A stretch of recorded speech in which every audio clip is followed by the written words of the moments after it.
예, 그냥 살지 말라는 제목으로 하나님 말씀 전하겠습니다.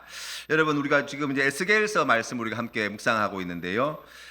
지금 이제 에스겔서 2장, 3장에 걸쳐서 하나님께서 에스겔을 선지자로 부르시고 사명을 주시고, 그리고 이제 4절부터 이제 하나님께서 지시하시는 그 일을 감당케 하시는데, 그 첫 번째로 에스겔에게 하나님께서 요구하시고 명령하신 그 말씀의 내용이 이제 이 책에 보면 예언 행위다라고 이렇게 설명이 되어 있어요. 그러니까 하나님께서 말씀을 전할 때 에스겔에게 이와 같은 행동, 이와 같은 행위를 통해서 하나님의 말씀을 전해라 라고 해서 4장에부터 시작해서 이제 그 예언 행위, 하나님께서 기뻐하시는 어떤 것을 행하라고 말씀하시는지에 대한 내용이 자세히 기록되어 있어요.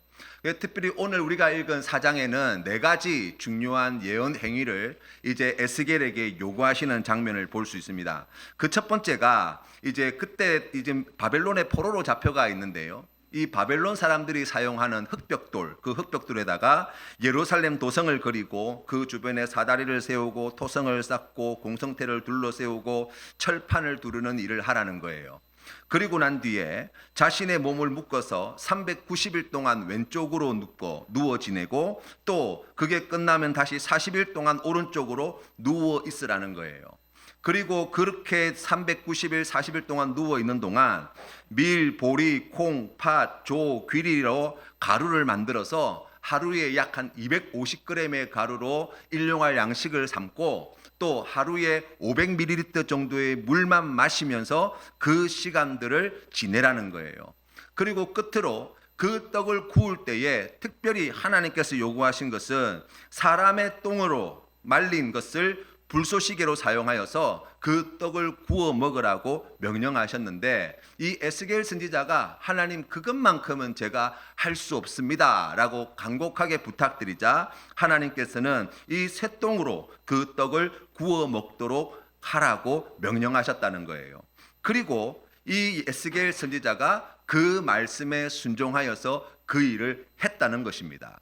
자, 그렇다면 이 예언 행위의 뜻이 뭔가? 우리가 오늘 읽은 4장 말씀의 내용에 보시면 왜 하나님께서 에스겔에게 이와 같은 일을 하라고 말씀하셨는가, 그 내용을 우리가 살펴볼 수 있는데, 당시에 이스라엘 백성들, 그러니까 지금 에스겔 선지자가 바벨론으로 끌려온 것은 기원전 587년에 예루살렘이 완전히 함락되어지는데 그때 전이에요. 그러니까 길게는 한 10년, 아직 수년이 더 있어야 예루살렘이 함락되어져요. 이미 바벨론으로부터 한 2차례 정도 큰 침공을 당해서 지금 나라가 거의 멸망 직전까지 오게 된 것은 사실이지만 아직 완전히 망한 것은 아니에요.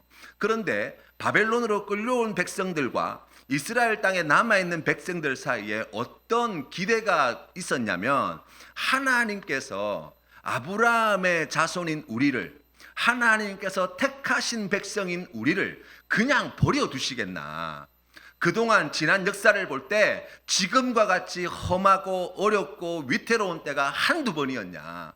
사사시대를 봐라, 그 이전에 왕조시대를 봐라, 여러 아람과 또 여러 주변에 있는 여러 나라들로부터 얼마나 많은 침략을 당했냐. 그럼에도 불구하고 하나님이 지켜주시지 않았냐. 그러니 이번에도 우리가 지금 힘들고 어렵지만, 지금 바벨론이 이 예루살렘 성을 다 포위해가지고 지금 다 망하기 일보 직전에 놓여있는 그런 어려움들을 우리가 겪게 되었지만, 그럼에도 불구하고 하나님께서 언약의 말씀을 주신 이 백성, 택하신 이 백성, 예루살렘 성전을 짓게 하신 이 백성을 결단코 망하게 하시지 않을 것이다. 다시 일으켜 세워주실 것이고 다시 살려주실 것이라는 그러한 희망을 가지고 있었다는 거예요. 그래서 하나님께서는 이 예언자의 예언 행위를 통해서 이스라엘 백성들, 포로로 끌려가 있는 바벨론에 나와 있는 지금 헛된 희망을 아직도 버리지 못하고 있는 이 백성들과, 또 이스라엘 백당에서 지금 그러한 기대 가운데 살고 있는 이 백성들에게 아니라는 거예요. 이것은 바벨론이 이스라엘을 침공하여서 위기를 맞이한 것이 아니라 하나님이 바벨론을 동원하셔서 지금 이스라엘이 그동안 저질렀던 죄에 대한 죄값을 지금 받아내시기 위하여 이 도성을 반드시 멸망시킬 것이다 라고 하는 말씀을 전하시겠다는 거예요. 에스겔 선지자가 이 말씀에 순종하였습니다. 그런데 여러분 한번 상상을 해보자고요.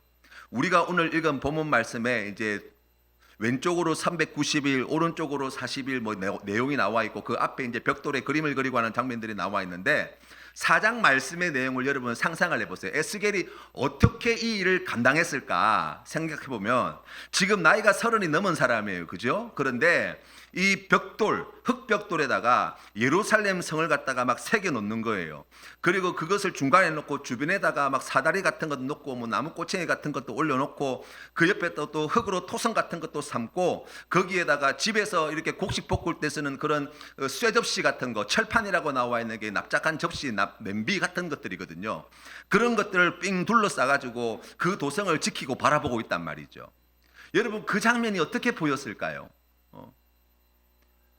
그게 다가 아니었어요. 가만 보니까 어느 날은 가만히 보니까 매일매일 곡식가루 같은 거 조금 준비해가지고 그거를 소똥에다가 구워가지고 떡을 만들어 먹는데 물도 보니까 조금 500ml 정도 되니까 우리 조그만 물병 하나잖아요. 그거 가지고 하루 종일 그 물만 가지고 살려고 그렇게 하고 있다는 거예요. 또 보니까 이게 종종 이 선지자라는 사람이 누워가지고 있는 거예요. 390일 동안 왼쪽으로 누워있고 40일 동안 오른쪽으로 누워있으라잖아요.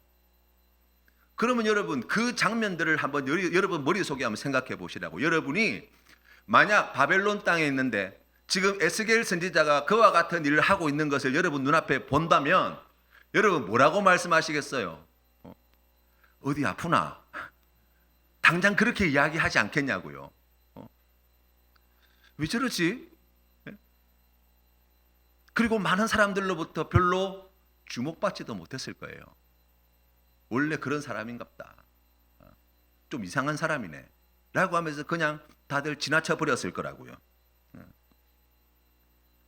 이 일을 행하게 되었는데 효과가 있었나? 생각해 보면 아무런 효과가 없다고 해도 과언이 아니죠. 아무도 이 에스겔 선지자의 이야기를 듣고 아이고 우리 죄 때문에 예루살렘이 이렇게 함락당하고 하나님께서 이렇게 벌하시는구나. 우리가 잘못했습니다. 제가 에스겔 선지자의 이 모습을 통해서 제가 큰 깨달음을 얻었습니다. 주님 제 죄를 용서해 주십시오라고 막 나와서 뭐 엎드려 기도하고 막 이런 대각성 성회 뭐 이런 게 벌어질 만한데 그런 게 하나 없잖아요. 이스라엘 사람들은 그러면 뭐 바뀌어졌습니까? 아니에요. 이미 이역만리 멀리 떨어져 있어요. 여기에서 지금 에스겔 선지자가 뭐 이런 거 저런 것 하는데 그게 뭐 지금 예루살렘에 살고 있는 사람들한테 무슨 소식이나 전해지겠습니까? 무슨 영향을 미치겠어요?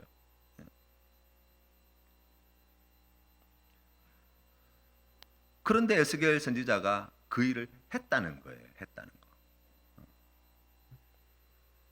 왜 그렇습니까?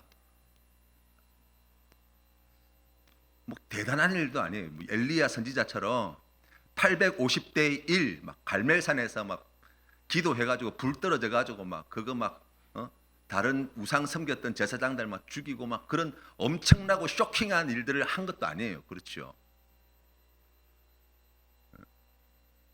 정말 알아주지 않는 아무것도 아닌 것으로 취급받을 만한 일들을 행하였는데 하라고 주님이 명령하셨는데 그 일을 했다는 거예요. 왜 그렇습니까? 그 일 하나하나에 하나님께서 전하려고 하시는 메시지가 담겨 있었기 때문이에요.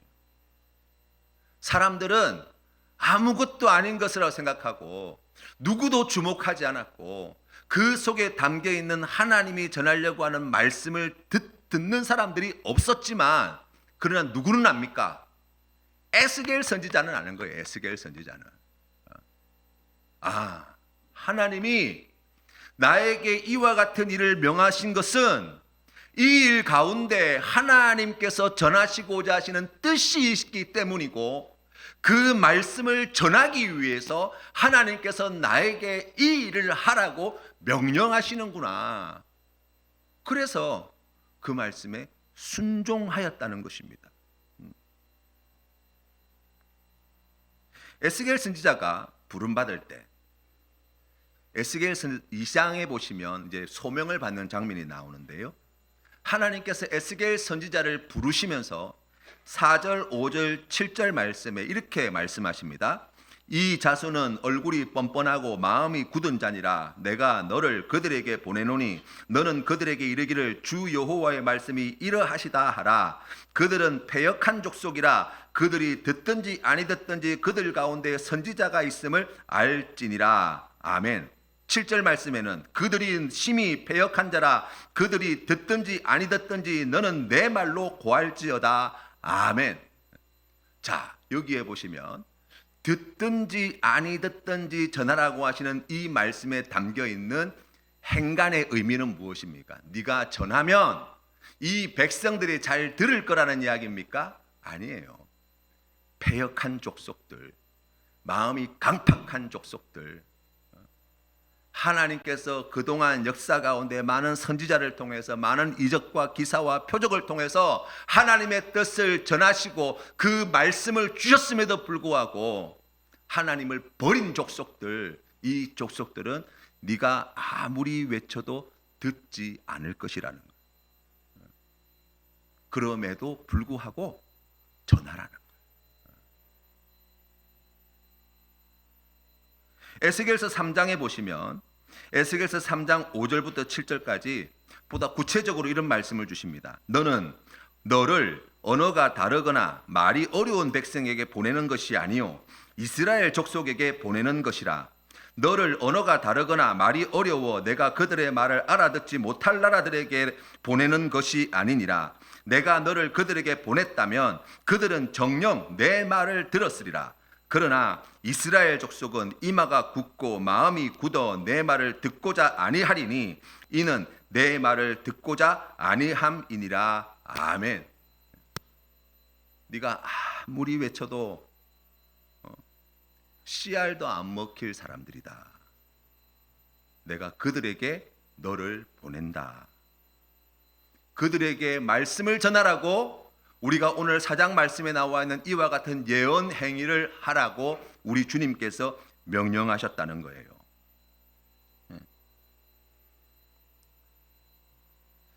어떤 의미로 생각해 보면 우리가 다른 누구에겐가 하나님의 말씀을 전한다고 이야기할 때 우리가 말로 전하는 것보다 더 많이 백성들에게 우리가 전하고자 하는 바를 제대로 전달할 수 있는 방법이 뭔가라고 이야기하면 행동이라고 이야기할 수 있어요.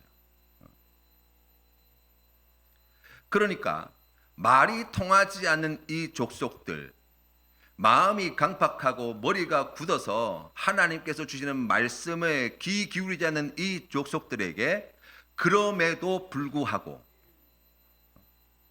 말로 해서 듣지 않는 이 족속들에게 하나님의 말씀을 전하시기 위해서 사용하시는 방법이 바로 오늘 이 에스겔 선지자를 통해서 주신 그 예언 행위의 말씀이라고 이야기할 수 있습니다.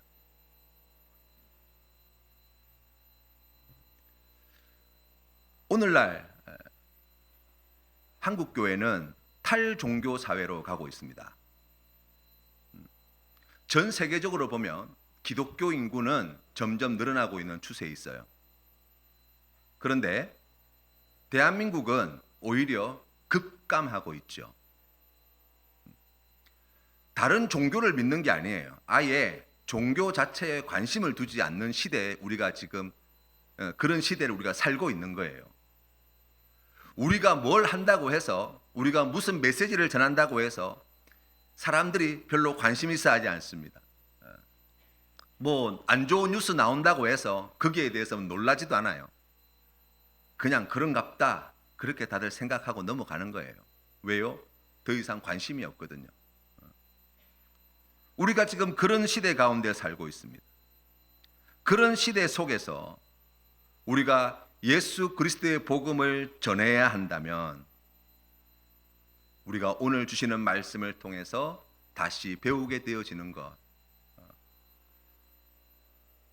듣든지 아니 듣든지 이 마음이 각박한 사람들에게 하나님의 말씀을 전하기 위하여 우리가 할 수 있는 일이 뭔가? 바로 말이 아니라 행동을 메시지 삼아서 전하는 것. 바로 그것이 우리 하나님께서 기뻐하시는 방법이라 할 것입니다.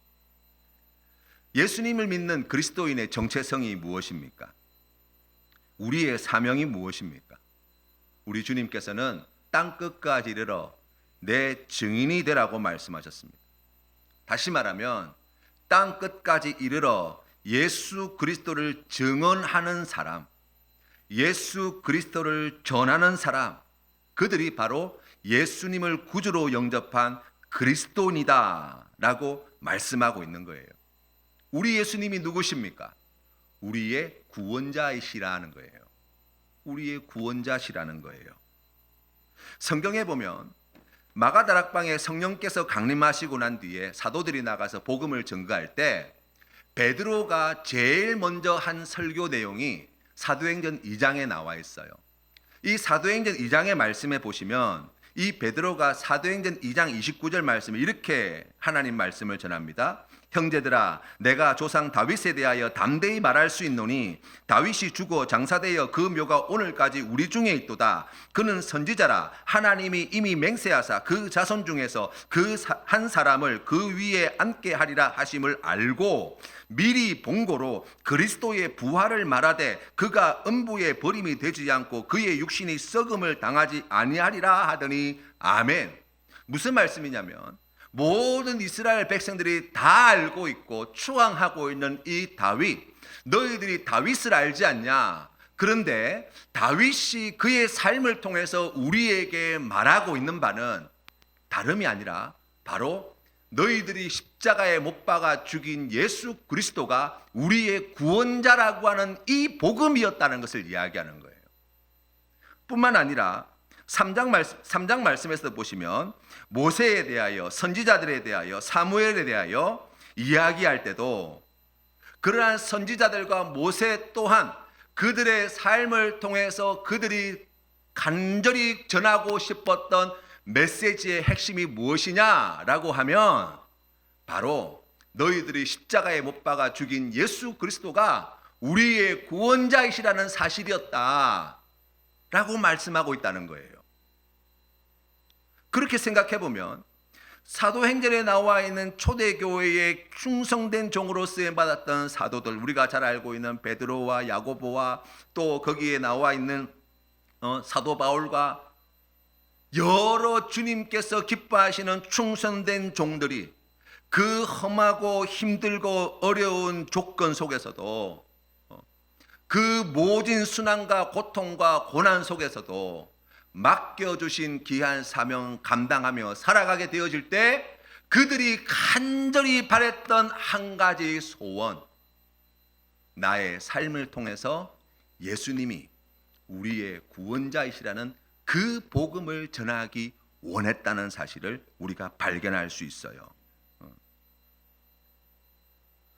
초대교회는 어떤 교회였습니까? 우리가 초대교회에 대한 이야기를 많이 하게 될 때 우리가 자주 인용하는 성경 말씀이 사도행전 2장 43절부터 나와 있는 말씀이에요.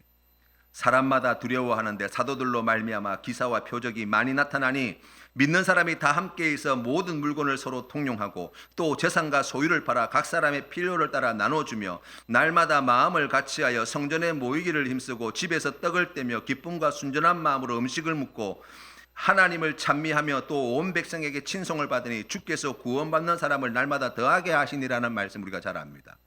여기 말씀의 내용을 한번 잘 살펴보세요. 어떻게 사도들을 통하여 기사와 표적이 많이 나타나게 되었습니까?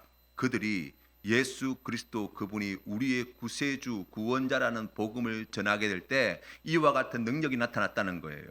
아니 어떻게 초대교회 성도들은 그 어려운 시대 속에서 모이기를 힘쓰고 함께 있어 서로 물건을 통용하고 재산과 소유를 팔아 각 사람 필요한 대로 나누어 줄 수 있었습니까? 라고 이야기하면 그들이 믿고 있는 바, 그들의 삶을 통해서 전하려고 하였던 것, 바로 예수님이 나의 구원자이십니다라는 이 복음을 전할 간절한 열망을 가지고 있었던 성도들이었기 때문이에요.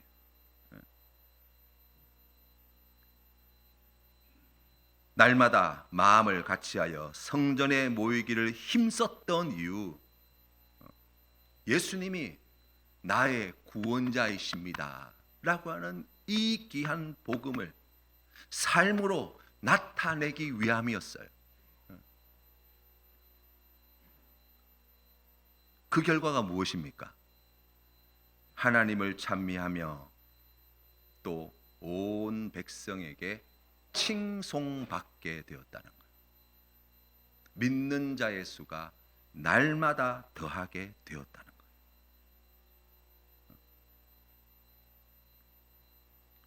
우리가 성경 말씀을 읽으면서 그런 불편함과 부담감을 가질 때가 있어요.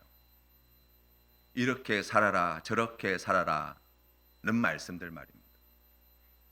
그렇죠? 골로새서 3장 18절 말씀해 보시면 아내들과 남편에 대한 말씀을 주십니다. 아내들아 남편에게 복종하라. 이는 주 안에서 마땅하니라. 쥐가 잘하면 내가 잘해주지.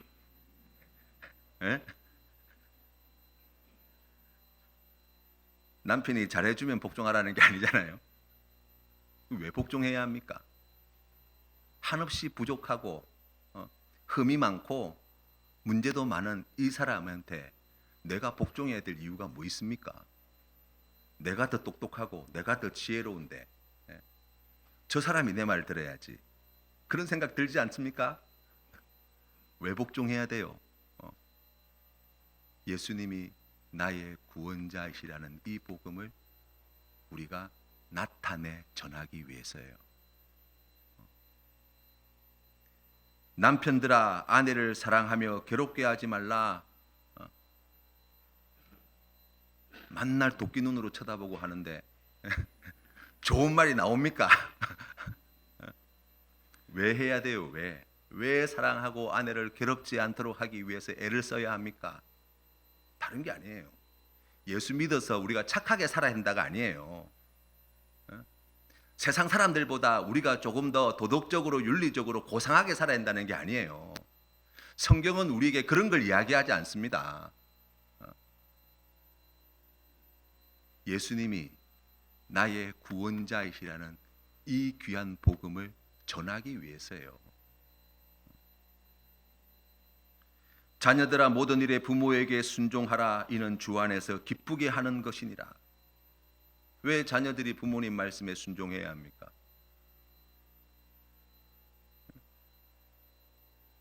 다른 이유가 아니에요. 예수님이 나의 구원자라는 이 복음을 내 삶을 통하여 증거하기 위함이에요. 증거하기 위함이에요. 아비들아 너희 자녀를 노엽게 하지 말라. 왜 그래야 합니까? 내가 밥 주고 키워주고 낳아주고 먹여주고 학교 보내주고 공부 다 시켜줬는데 왜 그래야 합니까? 예수님이 나의 구세주라는 이 복음을 전하기 위함이에요.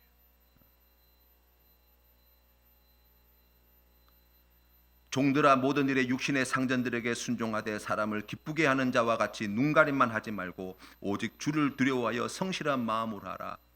아이고 우리 하나님도 돈 있는 사람들 좋아하시나 보네. 우리가 약자인데 그렇잖아요. 오히려 하나님이 이 주인 된 사람들한테 상전들한테 야 종들한테 좀 잘해주고 월급도 팍팍 올려주고 그래라고 말씀하셔야지. 이거 앞뒤가 지금 바뀐 거 아니냐고 생각할 수 있어요. 그런데 여러분 잘 생각해 보세요. 왜 이렇게 해야 됩니까? 왜 우리가 상전들에게 순종하고 사람을 기쁘시게 하는 자와 같이 눈가림하지 말고 오직 주를 두려워하며 성실한 마음으로 우리에게 맡겨진 일들을 감당해야 합니까? 누구 좋으라고 그래야 되는 거예요? 예수님이 나의 구원자이십니다라는 복음을 증거하기 위함이에요. 에베소서 6장 6절 말씀에는 보니까 상전들아 너희도 그들에게 이와 같이 하고 위협을 그치라. 이는 그들과 너희의 상전이 하늘에 계시고 그에게는 사람을 외모로 취하는 일이 없는 줄 너희가 알미라. 이때 당시를 생각해 본다면 여러분, 이거는 거의 혁명에 가까운 이야기예요. 종인데 종들에게 이렇게 대해줘야 한다고요? 내 소유인데, 내가 돈 주고 사는데, 내 재산인데 내가 밥 먹여주면 됐지. 그렇지 않습니까? 왜 이렇게 해야 되는 거예요? 예수님이 나의 구원자라는 이 복음을 증거하기 위함이에요. 우리가 왜 용서해야 합니까? 예수님이 나의 구원자라는 이 복음을 전하기 위함이에요.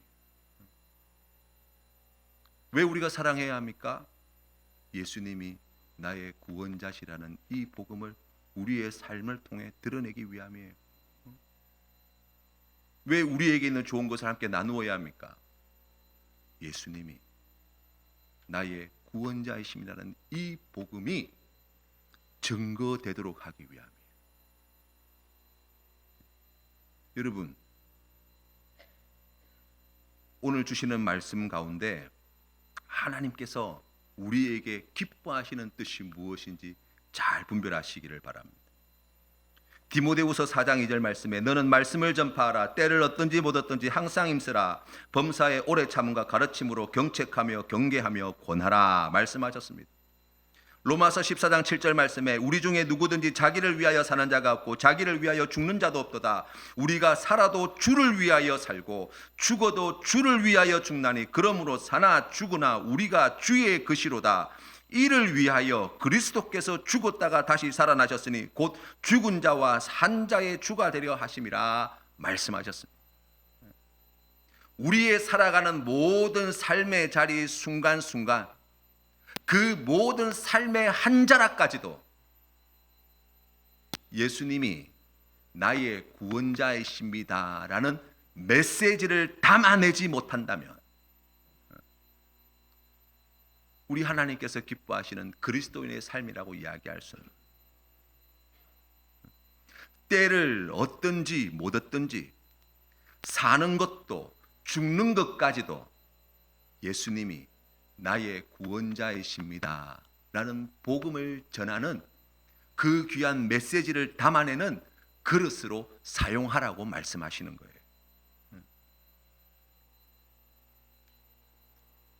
우리가 무엇을 가지고 있느냐, 그것이 메시지가 됩니다.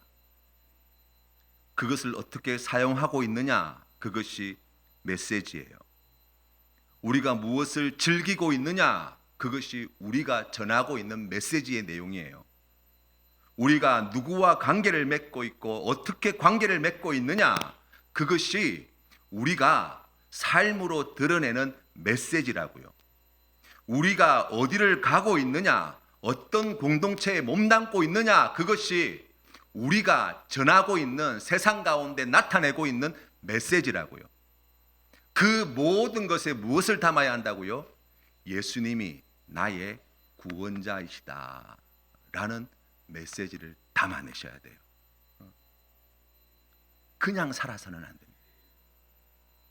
그냥 말해서는 안 되는 거예요. 그냥 시간 써서도 안 되는 거예요. 그냥 물질을 사용해도 안 되는 거예요. 그냥 다녀서도 안 되는 거예요.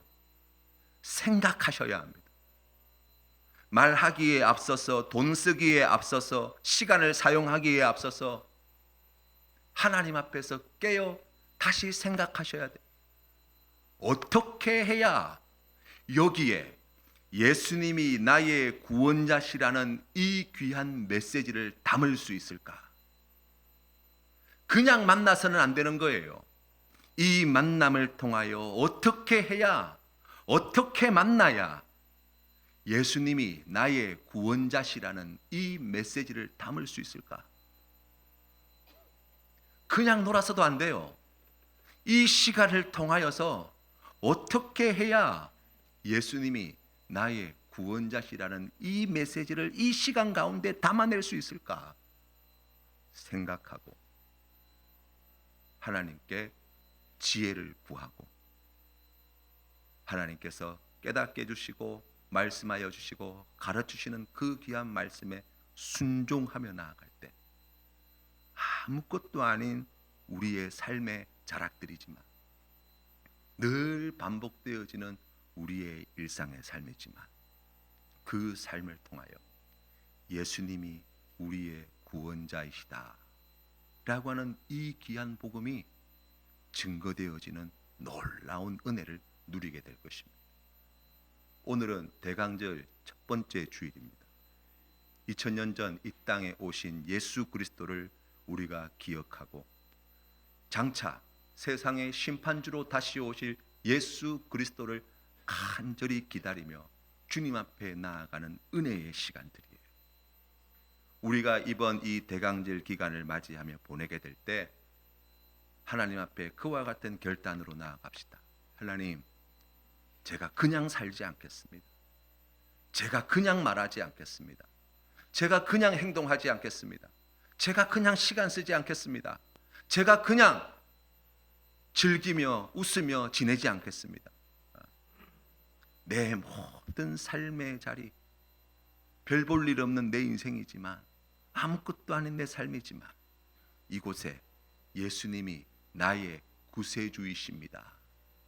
내 말 한마디, 이거 아무런 힘도 없지만 그러나 이 말 한마디에 예수님이 나의 구원자이십니다라는 이 귀한 복음을 담아내기를 간절히 소망하며 주님 앞에 나아가겠습니다. 다시금 결단함으로 일어나시는 우리 모든 성도님들 다 되시기를 주님의 이름으로 축원합니다.